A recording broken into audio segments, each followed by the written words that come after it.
Good morning. My name is Brenda Hattie, and welcome to the Myers house.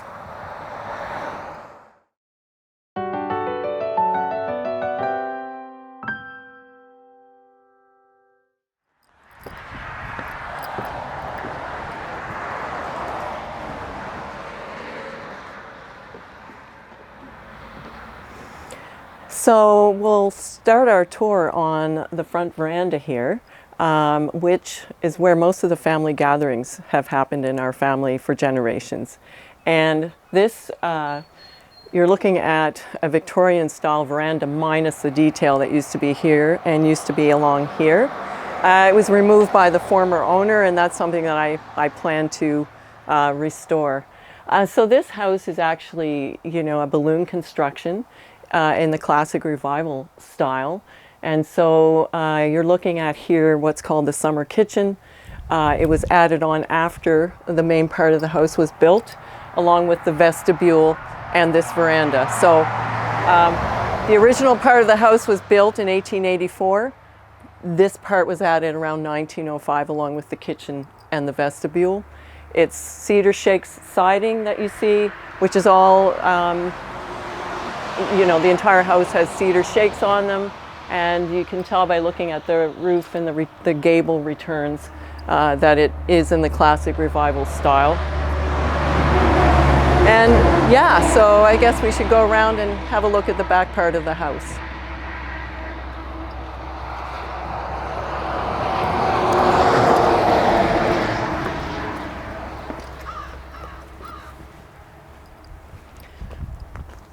So here, of course, you're looking at the end of the summer kitchen. And summer kitchens were added because it was too hot to be cooking in the main part of the house. So it has high ceilings to help to make it cooler.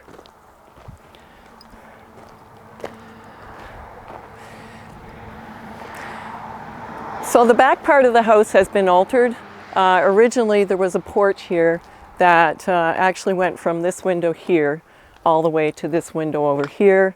It was about 10 by 14, and that's where my great aunts and the generations before them stowed the wood for burning in winter, and also their gardening supplies, and it's where we all used to hang our coats before we went into the kitchen. So that is something that I plan to restore. Over here you're looking at the exterior entry to the basement, which I've recently replaced because it was rotting, and also had to have work done along the sills here, which were also rotting right around to the corner here. So the exterior work that I've had done is mainly from where the propane tanks start, right behind there. This part has all been rebuilt, and this has been fixed as well because there was a lot of rot. This side of the house doesn't get the sun the way that the front part is. This is north, that's south. And so the dampness, the moisture really does affect the back part of the building. And you can see too, if you look at this part of the wall, that the cedar shakes really do need to be replaced because we live on the Eastern Shore and we get a lot of wind. And when it rains with the wind, it really does affect the cedar shakes over time. So this is something I have to do some work with. The other thing I will mention is these are, of course, not the original windows. If you're going to have the proper R factor for keeping things warm, the windows had to be replaced. Now, they were replaced before I was here, and if I had my druthers, I would have proper windows that looked appropriate to the period of the time. And someday I may have to do that if they bother me enough. Yeah, so shall we go inside?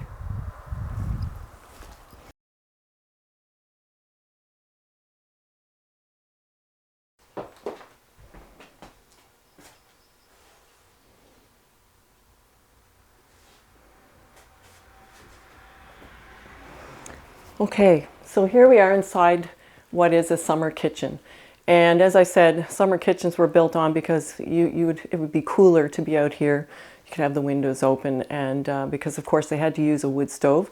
The wood stove was originally located on that wall over there, and you can still see the remnants of the old chimney. And when I was a young girl, a teenager coming here, the wood stove was always going, even in the summer. So here, all the walls, the ceiling are all original. They're shiplap walls, as you can see. And again, the window placement hasn't changed at all. The doors are, of course, new for the sake of keeping things warm. The former owner did replace the floor and installed a ceramic tile. So that is the one thing, plus modernizing this kitchen that has changed here. So, of course, you know, the fridge, the stove, and all of this is all new. And when I was young, the sink was still located in that corner there, but it was a pump. So you had a hand pump, and that's how we would get our water. And the window that you see there now has been truncated. It used to go right down to the bottom there. And you can see the change that has been made with the shiplap, the change in the shiplap there. So these photographs really mean a lot to me. These are of my great-grandmother Eliza, and of course it was she and her husband James who built this house. So this photograph is taken actually with her sitting here, looking out the window. She used to have a chair here, and she would just sit and gaze out the window at the harbor. So that was taken around 1946. And by her son Amos, again, who was a beautiful photographer. And Amos also took this one over here. So both around the same time. My great-grandmother died in 1948, so they were taken in the 40s.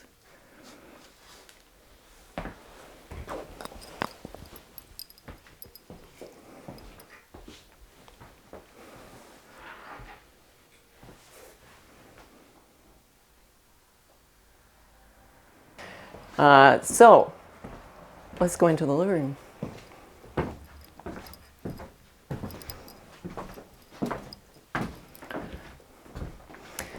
So the living room, the walls that you see again are shiplap, and they're all original with chalk paint on them. And the floors are all original Douglas fir floors. And this beam here is original. That is one of the central beams of the house.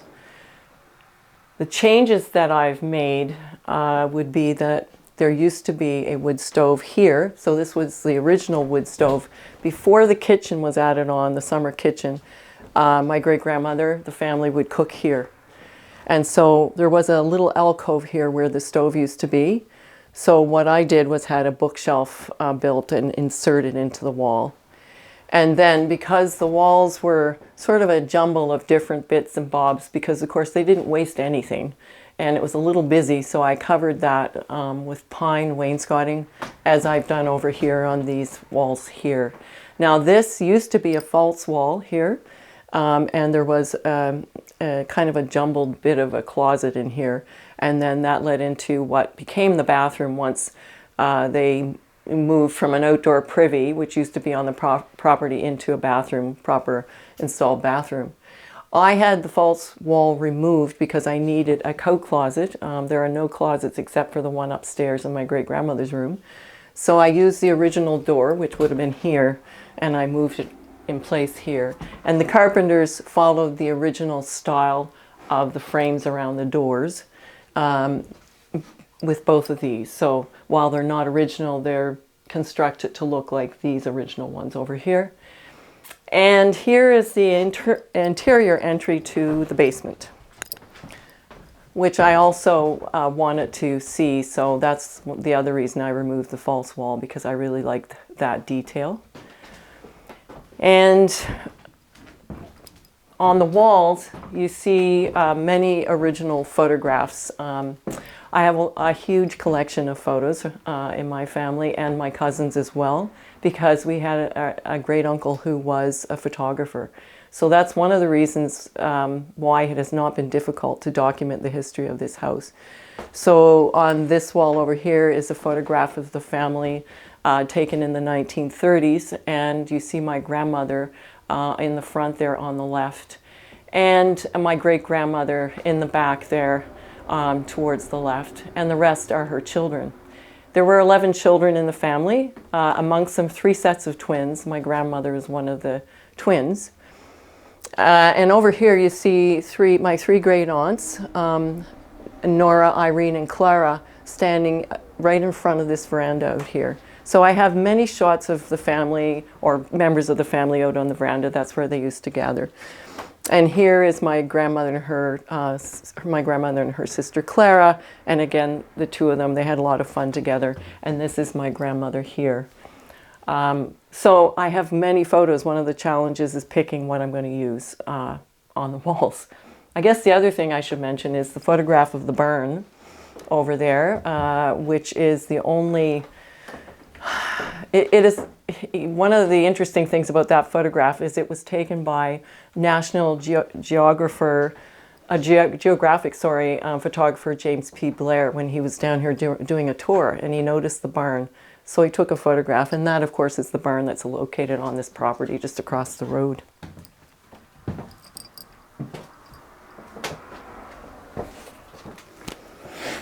So this is the vestibule, and the vestibule, like the veranda and the kitchen, were built after the original part of the house. So the front door used to be right here, and you can see the change from the original Douglas fir to a more recent pine floor.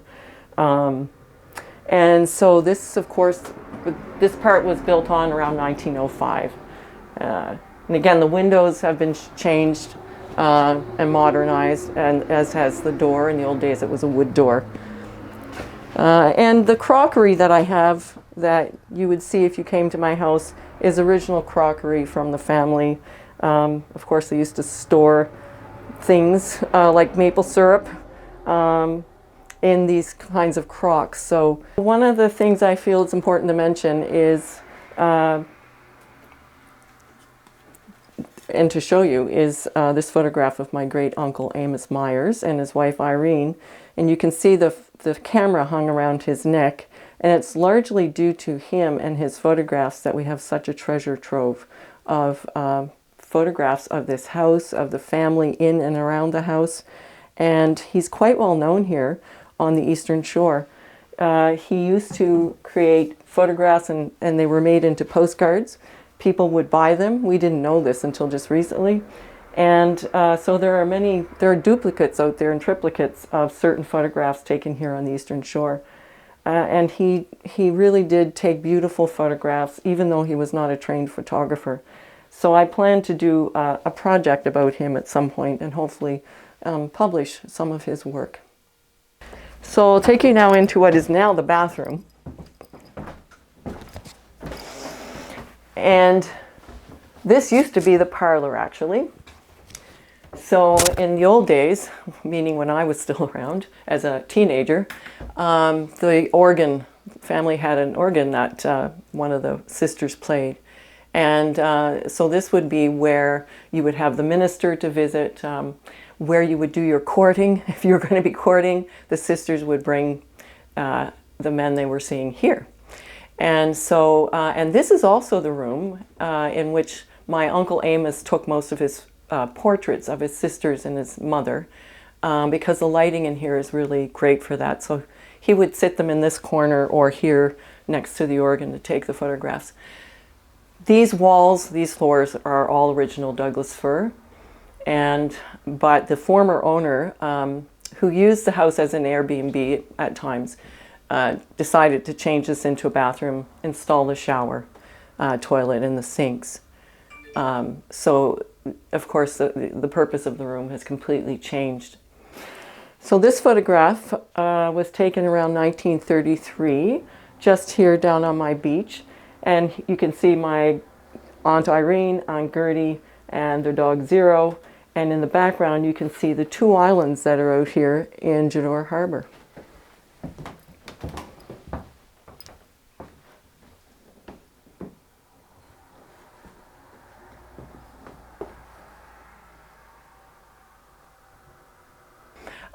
One of the interesting things, I guess, in this room too is I have a shelf that I had made from wood from the barn across the way, There's all kinds of old pieces of wood in there. So I had a friend who was really good at carpentry make the shelf. And on the shelf are old bottles that I found on the property in the what would be the family dump. Of course, in the old days, there was no municipal waste collection. So you see there little perfume bottles, Vicks bottles, different kinds of syrups, and some compacts that belonged to my great aunts. And yeah, these would be the same kinds of things. Little Rouge case and an old Watkins can, some of those kinds of things which you might recognize. The porcelain doll that's there belonged to my grandmother. It's over 100 years old. And I repurposed, had a friend repurpose a piece of embroidered cloth that my great aunt Annie, who lived here, had done. And part of it was a dresser scarf, but it had rotted part of it. So, but the work on it, the embroidery was too beautiful to throw away. So we repurposed it as a new dress. And so I try to keep the stuff that has been made by these women because it's beautifully worked, really. And I also have old guest towels. So these are original to the house. So they were all, you know, embroidered and whatnot by my great aunts. Yeah. All right, shall we go upstairs? And you'd have to watch your head if you're going up here.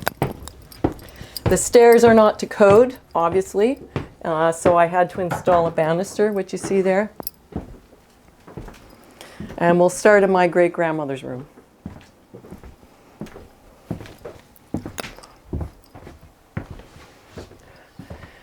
So this is the largest room, the largest bedroom upstairs, and it is the only room that has a closet. So my great-grandmother had a bed here, only it would have been in the corner this way because the beds were not as big. And my great-grandmother had all her children in this room. So she had 11 children, and so they were all birthed in this room, and then, of course, as they grew up, would be going into the bedrooms, which I'll show you in just a minute. But yes, this is the only closet. It's quite large. It goes along this entire wall and then back under the eaves. So since there isn't much storage in the house, you can imagine there's quite a bit of stuff in there right now. Yeah, and these are not the original windows again. They were much larger, and you can kind of see that, I think. So in installing the new windows, they reduced the size of the windows. So again, it's something I would like to change and have something much more appropriate to the period of time installed later. Along that wall, you see a collection of handkerchiefs. My family, of course, in the old days, they didn't have Kleenex, so my great-grandmother, my great-aunties, my granny, my mother, all had handkerchiefs. So I have over 50 handkerchiefs in my collection, and they were in a little box, and I decided it was time they saw the light of day. So I got them all out and created this little couple of clotheslines so you could see how pretty they are. They really are, some of them are work of art. All right, so we'll go to the boys' bedroom next.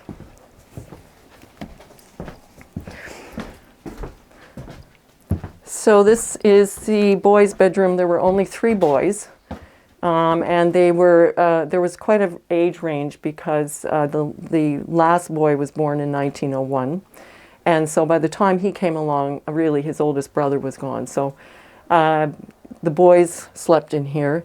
As you can see, there are no closets. There's really no room for anything but maybe a small dresser, which at some point I'll probably get. And you see a few more of the handkerchief collection that I have here. Again, the walls are all original shiplap.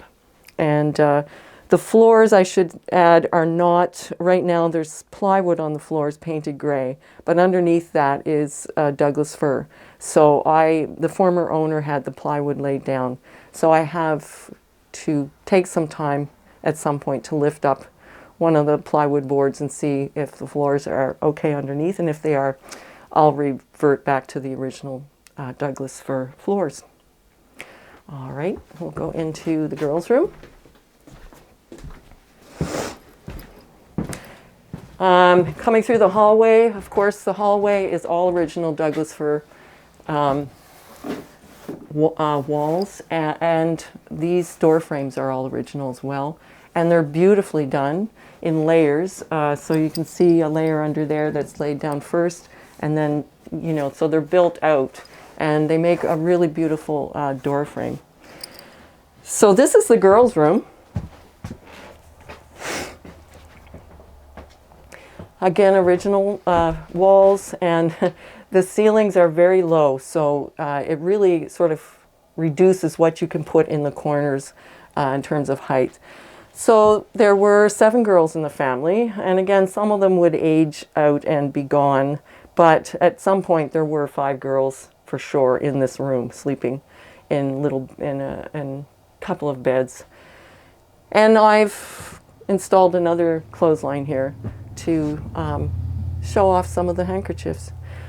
I have some of the original blankets from this house.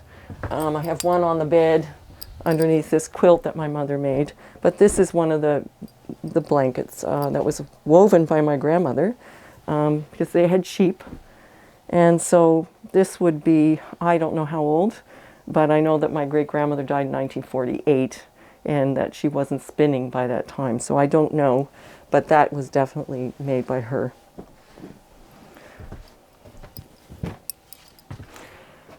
All right, shall we go downstairs?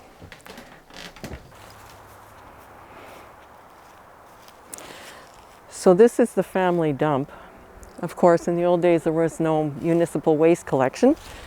And so my grandmother and her sisters had a place where they would throw things like empty cans and various other things, including glass bottles.